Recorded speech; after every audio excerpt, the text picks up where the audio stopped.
All right, well, this is going to be a fun one. My friends Dean and Nell purchased this building recently. Used to be an old tractor truck repair station in pretty serious disrepair. And so they went through and they've sold pretty much everything that was still functioning and usable.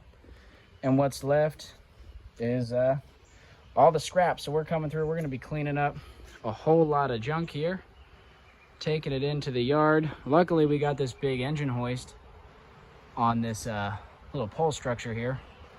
So we're gonna get this engine into the truck. We got some batteries, and I'll just try to take some clips here and there. There's another engine here. There's like 4 of these big engines. There's some stuff in some of these buildings. So wheelbarrow is full of crap. So yeah, we're gonna see how we do. Now this is definitely dangerous work, even with the hoist. You want to be very careful. Ideally, you do this with 2 people. We lifted the first one with 2 of us here, but you can see I'm standing good and far back just in case this slips off. You don't want that thing crushing down on your feet or legs. That would be a very, very bad day. But I'm going to lift this up.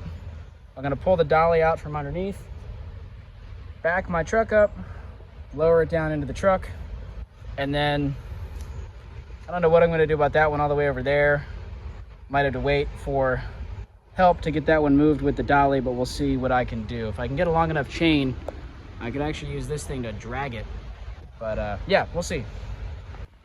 All right, this is the basic scenario. Let me step back so we can really get the whole picture here.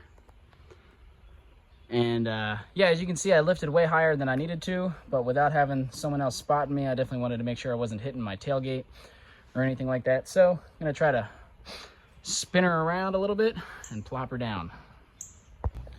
So things are coming along, and the method to this madness is I'm trying to put aside anything that is non-ferrous, trying to collect anything really small into containers. I forgot to bring any buckets, so that's a bit of a complication, but trying to set aside, right, so there's some brass and stuff.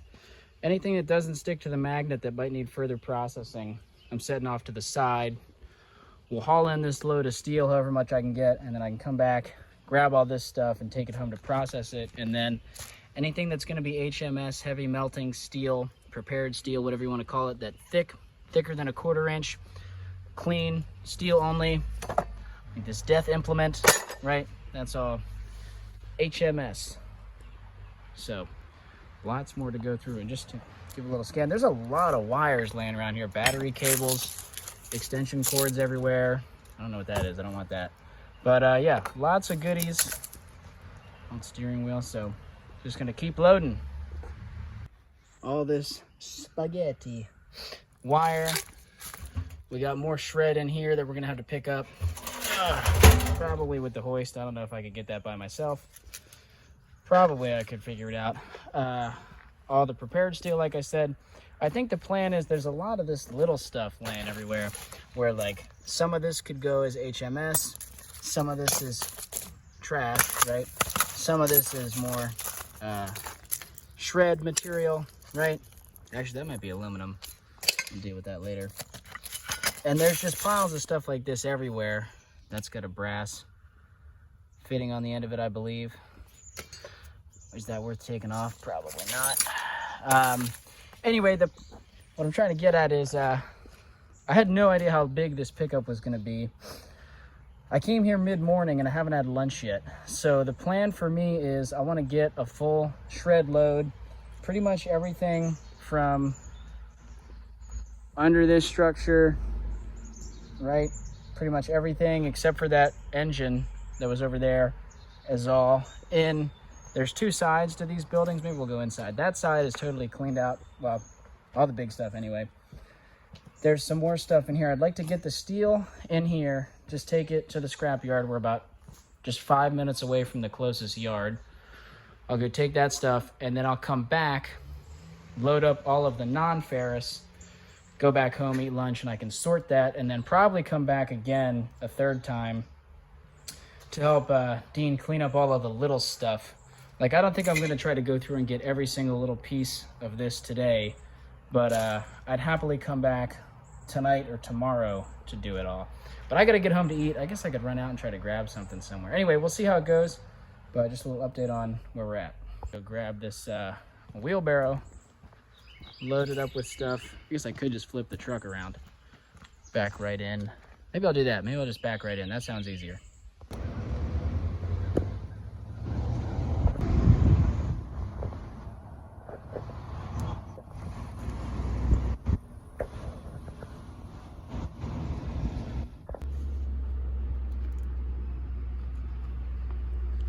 First time at a new yard here. Oh yeah.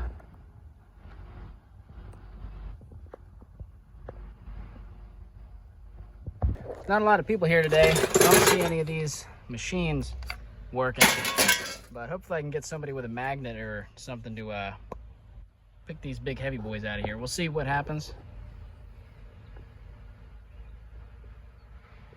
So yeah, basically I made space throwing all the small stuff out. I pushed 2 of the smaller engines out on my own, and then we had a guy with the forklift come and help get the bigger ones because there was no way I was doing that on my own.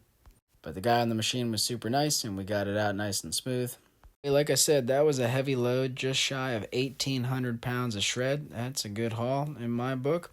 7 cents a pound, not awesome, but, could be worse. And so, good $125 in my pocket for just barely a few hours of work. I'm very happy with that. We cleaned up some trash and got it recycled. And, went back for more. So I'm going to make this into a multiple part video here. You can check out the rest of the adventure in part 2 coming shortly.